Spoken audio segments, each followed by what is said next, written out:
Hello dear friends, நான் உங்கள் தரணிராஜ். இன்னைக்கு இந்த வீடியோவில் நான் எதை பற்றி சொல்ல போகிறேன் அப்படின்னா, பப்ஜி கேமுடைய ஹிஸ்ட்ரி. பப்ஜி கேமுடைய ஹிஸ்ட்ரி நம்ம சொல்கிறத விட அதை உருவாக்குனவருடைய ஹிஸ்ட்ரியை நம்ம நிச்சயமாக தெரிஞ்சுக்கிட்டே ஆகணும். உங்கள் எல்லாருக்குமே நல்லா தெரியும், ஏரோப்ளேன் தரையில் ஓடிட்டே இருக்கும். எந்த இடத்துல அதோடைய பாதம் முடியுதோ அந்த இடத்துல அது நிற்கிறது இல்லை, அந்த இடத்துல இருந்து பறக்கிறதுக்கு ஆரம்பிச்சிடுது. ஸோ அப்போ அந்த உலகமே அந்த ஏரோப்ளேனை தலைநிமிர்ந்து பார்க்குது. அதே மாதிரி தான் இந்த பப்ஜி கேமை கண்டுபிடிச்சவருடைய வாழ்க்கையும் எந்த பக்கம் போறதுனே தெரியாம ரொம்பவே ஒரு கிரிட்டிக்கலான ஒரு ஸ்டேஜுக்கு வருது.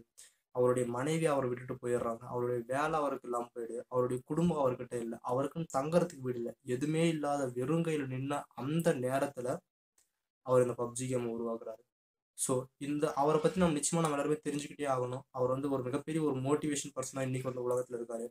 இன்னைக்கு இன்டர்நெட்ல நிறைய பேர் தேடக்கூடிய ஒரு நபரா அவர் உருவாயிருக்காரு. சரி, இந்த பப்ஜி கேம்னா என்ன? முதல்ல இன்னைக்கு இளைஞர்கள் கிட்ட ரொம்பவே பிரபலம் அடைஞ்சுக்கிட்டு வர ஒரு கேம் அப்படின்னா அது இந்த பப்ஜி கேம். இன்னைக்கு எல்லாருக்கிட்டையும் ஆண்ட்ராய்டு ஃபோன் இருக்கு. எல்லாருக்கிட்டையுமே நெட் யூஸ் பண்றாங்க. ஸோ அவங்க எல்லாருமே ரொம்ப இன்ட்ரெஸ்டாக விளையாடக்கூடிய கேம் இந்த பப்ஜி கேம். இந்த பப்ஜியோட ஃபுல் ஃபார்ம் என்னன்னா பிளேயர் அன்னோன் பேட்டில் கிரவுண்ட் அப்படின்றத இதோடைய அப்ரிவேஷன். அதோடைய சுருக்கம் தான் பப்ஜின்னு சொல்லிட்டு சொல்றாங்க. இன்னைக்கு உலகம் முழுக்க கிட்டத்தட்ட 90% பேர் ஆண்ட்ராய்ட் ஃபோன்களை பயன்படுத்துறாங்க, ஸ்மார்ட் ஃபோன்ஸை. ஸோ அதில் பார்த்தீங்கன்னா எல்லா இளைஞர்களுமே விளையாடக்கூடிய ஒரு விளையாட்டு இந்த பப்ஜி. நீங்கள் ரோட்டில் நடந்து போயிட்டு இருக்கீங்க. அப்போ யாரோ ஒருத்தர் காதில் ஹெட்ஃபோன் மாட்டிக்கின்னு ஃபோனை அழுத்திக்கிட்டு தானே பேசிக்கிட்டு போகிறதுக்கு இடம் தெரியாமல் தள்ளாடிட்டு வராரு அப்படின்னா நீங்கள் நிச்சயமாக தெரிஞ்சுக்கலாம் அந்த ஒரு இளைஞர் பப்ஜி கேம் தான் விளையாடிட்டு வராரு அப்படின்ட்டு. இன்னைக்கான சொசைட்டியில் அந்த அளவுக்கு உருவாயிருக்கு. எத்தனையோ வீடியோ கேம்ஸ் இருக்கு, எத்தனையோ கேம்ஸ் இருக்கு. அது எல்லாத்தையும் விட இந்த பப்ஜி மிகப்பெரிய ஒரு விஷயம் ஆனதுக்கு காரணம் என்ன அப்படின்னா, அதுல அவங்க பண்ணியிருக்கிற அந்த விஷயம் தான், அதுல அவங்க செஞ்சிருக்கிற அந்த கிராஃபிக்ஸ், அது ரியல் வேர்ல்டு அப்படியே அப்ளை பண்ற அந்த விஷயம் தான் இன்னைக்கு உலகத்துல இருக்கிற எல்லாருக்கிட்டையுமே இது ரொம்பவே ப்ராப்ளம் அடைஞ்சதுக்கான காரணம் அப்படின்னு சொல்லிட்டு நம்ம சொல்லலாம். இந்த கேம் என்ன பண்ணுவாங்க அப்படின்னா, முதல்ல ஒரு ஏரோப்ளேன்ல பாத்தீங்கன்னா உங்களை பேராஷூட் கட்டி இறக்கி விடுவாங்க. நீங்க அந்த கேம் விளையாடுறவங்களா இருந்தீங்கன்னா உங்களை ஒரு பேராஷூட் கட்டி இறக்கி விடுவாங்க. உங்களுக்கு ஒரு நம்பர் கொடுத்துருவாங்க. உங்க கூட கிட்டத்தட்ட 99 பேர் உங்க கூட இறங்குவாங்க. அந்த தீவுல உங்களை இறக்கி விடுவாங்க. இதுல நீங்க டீமாவும் விளையாடலாம், அப்படிலாம் நீங்க தனிநபராகவும் விளையாடலாம். இது ஆன்லைன் கேம். நீங்க முகம் முகம் தெரியாத ஒரு நபர் கூட நீங்க ஆன்லைன்ல கனெக்ட் ஆகிட்டு நீங்க விளையாடுற அந்த ஒரு என்விரான்மெண்ட் இதுல உங்களுக்கு கிடைக்கும். ஸோ நீங்க அந்த தீவுல இறங்கின உடனே உங்களுடைய முதல் வேலை நீங்க போயிட்டு ஏதாச்சும் ஒரு வீட்டுக்குள்ள ஒரு உங்களுக்கு தேவையான ஆயுதத்தை எடுக்கணும். அதாவது என்ன இங்க கான்செப்ட் அப்படின்னா, நீங்க ஒரு தீவுல இறங்குனீங்க அப்படின்னா அந்த இடத்துல நீங்க விலங்குகள் கிட்ட இருந்தோ இல்லை அங்க இருக்கக்கூடிய ஆதிவாசிகள் கிட்ட இருந்தோ உங்களை நீங்க காப்பாத்திக்கிறதுக்கு என்னெல்லாம் செய்வீங்க அப்படின்றது அந்த கேம் வழியா அவங்க கொண்டு வந்திருக்காங்க. அதுல இருக்கக்கூடிய அந்த ஸ்ட்ராட்டஜி, அந்த வியூகம் அப்படின்றது ஒவ்வொரு நிமிஷத்துக்கும் ஒவ்வொரு வீட்டுக்கும் ஒவ்வொரு நேரத்துக்கும் ஒவ்வொரு டைத்துக்கும் அது மாறிட்டே இருக்கும். இதனால பாத்தீங்கன்னா இது ரொம்பவே ஆர்வத்தை ஏற்படுத்தியிருக்கு. ஸோ நீங்க ஒரு ஏதாச்சும் ஒரு வீட்டுக்குள்ள போயிட்டு உங்களுக்கு தேவையான ஃபர்ஸ்ட் எய்ட் கிட்ஸ், உங்களுக்கு தேவையான கன்ஸ், வெப்பன்ஸ் எல்லாத்தையும் நீங்க எடுத்துக்கிட்டு பாத்தீங்கன்னா உங்களுக்கு ஆப்போசிட்ல இருக்கவங்களே நீங்க சொல்லணும். உங்களுக்கு ஒரு மேப் ஒன்று தருவாங்க. அந்த மேப்ல யார் எங்க இருக்காங்கன்னு சொல்லிட்டு காட்டும். நீங்க அவங்கள மறைஞ்சிருந்து சொல்லணும். நீங்க கடைசி வரைக்கும் அந்த 99 பேரும் கடைசி இறந்ததுக்கு அப்புறம் கடைசி வரைக்கும் நீங்க உயிரோட இருந்தீங்கன்னா கடைசியா உங்களுக்கு வின்னர் சிக்கன் டின்னர் அப்படின்னு சொல்லிட்டு உங்களுக்கு ஒரு அவார்ட் தருவாங்க இந்த கேம்ல. ஸோ இந்த கேம் இந்த அளவுக்கு பாப்புலர் ஆனதுக்கு காரணம் அதுல இருக்கக்கூடிய அந்த கிராஃபிக்ஸ் டிசைன் தான். அதுல இருக்கக்கூடிய அந்த கேம் நீங்க ஒரு டைம் விளையாடி எடுத்து பாத்தீங்க அப்படின்னா அதுல இருக்கக்கூடிய அந்த தத்ரூபமான அந்த வடிவமைப்புகள் அப்படியே ஒரு தீவுலேயே இருக்கிற மாதிரியான ஒரு எக்ஸ்பீரியன்ஸ் உங்களுக்கு அந்த கேம் கொண்டு வரும். அப்புறம் பாத்தீங்கன்னா அதுல பாத்தீங்கன்னா சொல்லக்கூடிய ஒரு மிகப்பெரிய கான்செப்ட்னா, நீ இங்க உயிர் வாழணும் அப்படின்னா எல்லாருமே கொல்லணும் அப்படின்ற அந்த ஒரு கான்செப்டை இன்னைக்கு இருக்கக்கூடிய யங்ஸ்டர்ஸுடைய மைண்டோட நல்லா ஒத்து போறதுனால இன்னைக்கு பூமியோட வரக்கூடிய எல்லா பீயிங்ஸுக்குமே தோணக்கூடிய ஒரு விஷயம், தான் உயிர் வாழணும் அப்படின்னா யாரை வேணாலும் அழிக்கணும் அப்படின்ற ஒரு கான்செப்ட் இன்னைக்கு எல்லாருடைய மனசுல இருக்கு. ஸோ அந்த கான்செப்ட் அப்படியே கிராஃபிக்ஸ் மூலயமா அப்படியே ஒரு வீடியோ கேமா உங்க கையில கொடுக்கும் பொழுது நிச்சயமா அது பெரிய வரவேற்பு பெறும் அப்படின்றதுக்கு ஒரு மிகச்சிறந்த உதாரணம் தான் இந்த பப்ஜி கேம். சரி, இப்போ நம்ம இவரை உருவாக்குனருடைய ஹிஸ்டரி நம்ம பார்ப்போம். இவர் பாத்தீங்கன்னா கிட்டத்தட்ட இவர் 1976 பாத்தீங்கன்னா அயர்லாந்துல இவர் பிறக்கிறாரு. இவர் பேர் பாத்தீங்கன்னா பிரிட்டன் கிரீன். இவரோட இந்த பப்ஜி கேம் கண்டுபிடிச்ச பேர் பிரிட்டன் கிரீன். இவர் பிறந்த அந்த கொஞ்ச நாட்கள்ல பாத்தீங்கன்னா தன்னுடைய பெற்றோரோட பாத்தீங்கன்னா ஏதோ பிரச்சனை. பெற்றோரோட அப்பா அம்மாவோட இவர் சண்டை. அப்பயே கருத்து வேறுபாடு காரணமா அப்பா அம்மா கூடவே இவர் பேச மாட்டாராம் சின்ன வயசுல இருந்து. ஸோ இவருக்குன்னு சொல்லிட்டு ஒரு தனியார் ரூம் கொடுத்துருவாங்க. அந்த ரூம் தான் எப்பவுமே இருப்பாராம். அப்போ பாத்தீங்கன்னா அவருக்கு அந்த கற்பனை சக்தி அதிகமாயிட்டே இருந்திருக்கு. ஸோ ஒரு மனுஷன் எப்பவுமே தனியா இருக்கும்போது ஏகப்பட்ட விஷயங்கள் யோசிப்பான். நீங்க தனியா இருந்தீங்களா அப்படின்னாலும் உங்களுடைய மனசுல ஏகப்பட்ட விஷயங்கள் தோணும்.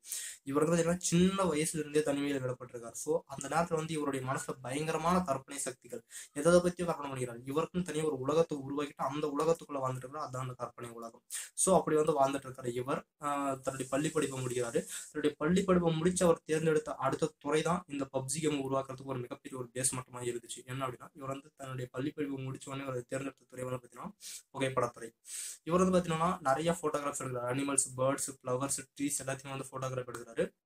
ஸோ அதன் மூலியமா வந்து இவர் வந்து நிறைய தீவுகளுக்கு போறாரு. அந்த தீவுகள் இருக்கக்கூடிய ஆதிவாசிகளையும் அந்த தீவுல இருக்கக்கூடிய அந்த விலங்குகளையும் மரங்களையும் அங்க எப்படியெல்லாம் வந்து ஒரு உயிரினம் வந்து தன்னை பாதுகாத்துக்கிறதுக்கு என்னென்னலாம் போராடுது அப்படின்றதையும் வந்து இவர் வந்து நேர்ல போய் பார்க்குறாரு. அந்த போட்டோகிராஃப் நேர்ல போய் பார்க்குறாரு.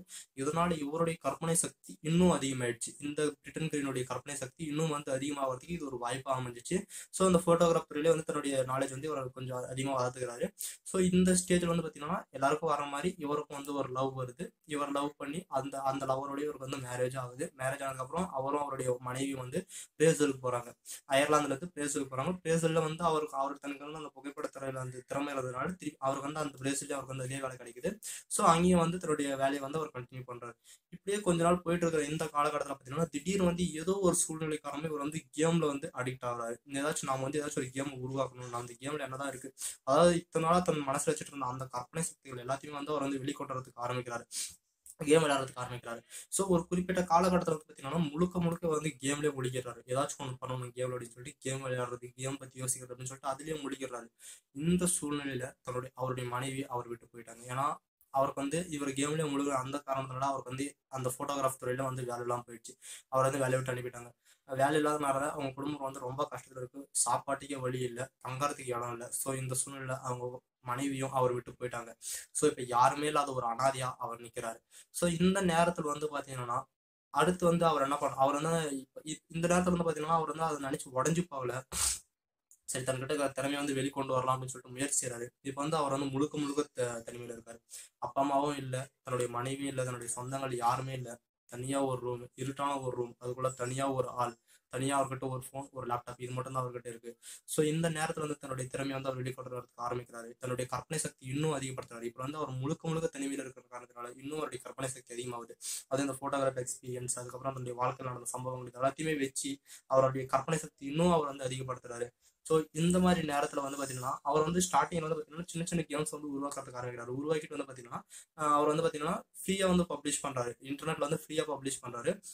ஸோ இதுக்காக வந்து அவர் வந்து செல்ஃபாகவே லேர்ன் பண்ணிட்டார். கம்ப்யூட்டர் கோர்ஸ் எல்லாம் செல்ஃபாகவே லேர்ன் பண்ணிக்கிட்டு அதுக்கப்புறம் பார்த்தீங்கன்னா கேம்ஸ் எல்லாம் உருவாக்கி சின்ன சின்ன கேம்ஸ் உருவாக்கிட்டு வந்து ரிலீஸ் பண்ணுறாரு.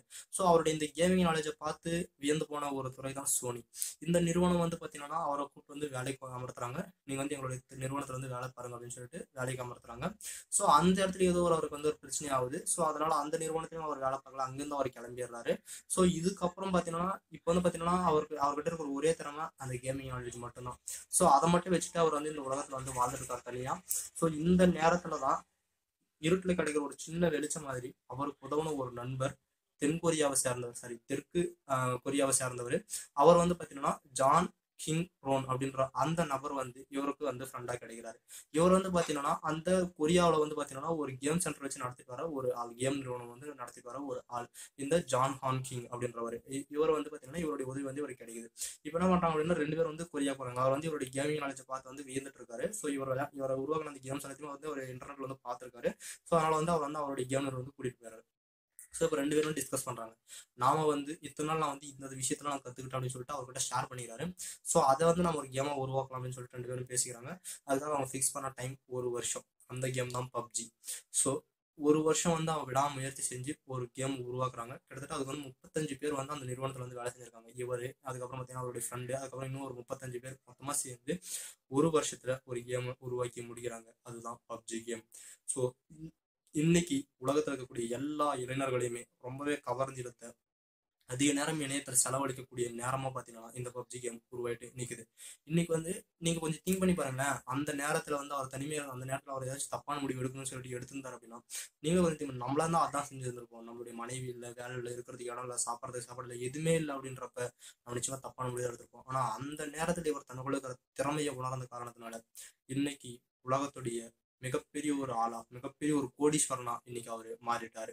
இன்னைக்கு வந்து பாத்தீங்கன்னா உலகம் முழுக்க கிட்டத்தட்ட 80% இளைஞர்களை இந்த கேம் கவர்ந்து இழுத்துருக்கு. நிறைய பேருக்கு இந்த பப்ஜின்ற பேர் வந்து போய் ரீச் ஆயிருக்கு அப்படின்றது சாதாரண விஷயமே கிடையாது. அடுத்து வந்து பாத்தீங்கன்னா இந்த மாதிரி ஒரு கேம் வந்து நம்ம கிரியேட் பண்ணோம் அப்படின்னா இது வந்து உண்மையாக ஒரு நல்ல ஒரு ஃபீல்டு, ஃபியூச்சர் இதுக்கான ஸ்கோப் அதிகம். இப்போ வந்து பார்த்தீங்கன்னா நம்மளுடைய இந்தியாவை பொறுத்த வரைக்கும் engineering, MBBS, arts and science இதுதான் வந்து எல்லாருமே ஃபோக்கஸ் பண்ணுறாங்களே தவிர visual communications, graphics, 3D animations இதை பக்கம்லாம் நம்ம அதை யாருமே வந்து நம்ம ஃபோக்கஸ் பண்ணுறதில்ல. ஆனால் ஃபியூச்சரில் இந்தியாவில் இதுதான் வந்து ஒரு மிகப்பெரிய ஒரு இடத்துல இருக்குது. இன்னைக்கு எல்லாம் பார்த்தீங்கன்னா இதுதான் வந்து வளர்ந்துட்டு இருக்கிற ஒரு துறையாக இருக்குது. இந்த துறையிலலாம் பார்த்தீங்கன்னா வெளிநாட்டு கூடிய இளைஞர்கள் வந்து தான் இன்னைக்கு வந்து இந்தியாவில் வேலை செஞ்சுட்டு இருக்காங்க. ஸோ இந்த நிலையை மாற்றணும். இந்தியாவில் வந்து எங்கெங்கெல்லாம் வந்து இந்த கேம் கோர்ஸ் வந்து கண்டக்ட் பண்ணுறாங்க அப்படின்னா NIT அகமதாபாத், அப்புறம் வந்து மும்பையில் ஒரு காலேஜ் இருக்கு, அதுக்கப்புறம் திருவனந்தபுரம், ஹைதராபாத் இந்த இடத்துலலாம் பார்த்தீங்கன்னா இந்த கேமுக்குனே தனியாக ஒரு கோர்ஸ் வந்து கண்டக்ட் பண்ணிட்டு நடத்திட்டு இருக்காங்க. ஸோ இந்த கேம் வந்து நீங்கள் கற்றுக்கணும்னா இதுக்கு வந்து கேம் மட்டும் இல்லை, இதுக்கு வந்து நீங்கள் எக்ஸ்ட்ராவும் படிக்க வேண்டியது இருக்கு. ஹேக்கிங் நாலேஜ் உங்களுக்கு வேணும்.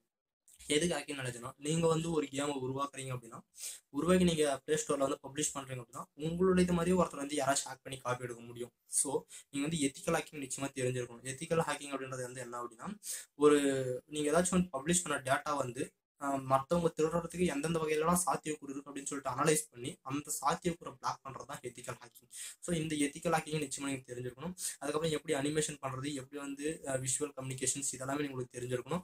எப்படி வந்து ஒரு வீடியோவெல்லாம் எடிட் பண்ண முடியும், எப்படின்னா ஒரு கிராஃபிக்ஸை வந்து மக்களுக்கு பிடிக்கிற மாதிரி மாற்ற முடியும். அந்த கற்பனை சக்தி உங்ககிட்ட இருந்துச்சு அப்படின்னா நீங்கள் ஒரு கேம் கிரியேட்டராக நிச்சயமாக ஆக முடியும். பப்ஜி கேமை மட்டும் விளையாடுற நாம அவரோட ஹிஸ்ட்ரி நிச்சயமாக தெரிஞ்சுக்கிட்டே ஆகணும். ஸோ இந்த வீடியோவை நீங்கள் யாரெல்லாம் பப்ஜி விளையாடுறாங்கன்னு நினைக்கிறீங்களோ அவங்களுக்கெல்லாம் ஷேர் பண்ணுங்கள். இது ஒரு மிகப்பெரிய ஒரு மோட்டிவேஷன் வீடியோவாக எல்லாருக்குமே அமையும். உங்களுடைய லைஃப்பில் ஒரு மிகப்பெரிய ஒரு ஸ்ட்ரகிள் பாயிண்ட் உங்களுக்கு வரலாம். அதை நினச்சி நீங்கள் ஃபீல் பண்ணாதீங்க. அதுக்கு அடுத்து நீங்கள் போகிற உயரம் ரொம்பவே பெருசாக இருக்கும். ஸோ அதை மட்டும் கான்சென்ட்ரேஷன் பண்ணுங்கள். தப்பான முடிவு எதுவும் எடுக்காதீங்க வாழ்க்கையில். உங்களுக்கு வந்து ஒரு நல்ல ஃபியூச்சர் வந்து காத்துட்டு இருக்கு. ஸோ இந்த மாதிரி ஏதாச்சும் டாபிக் பேசணும்னு வச்சுக்கோங்க, கமெண்ட் பண்ணி வச்சுக்கோங்க, பேசுகிறேன். நெக்ஸ்ட் டைம் பண்ணுவோம்.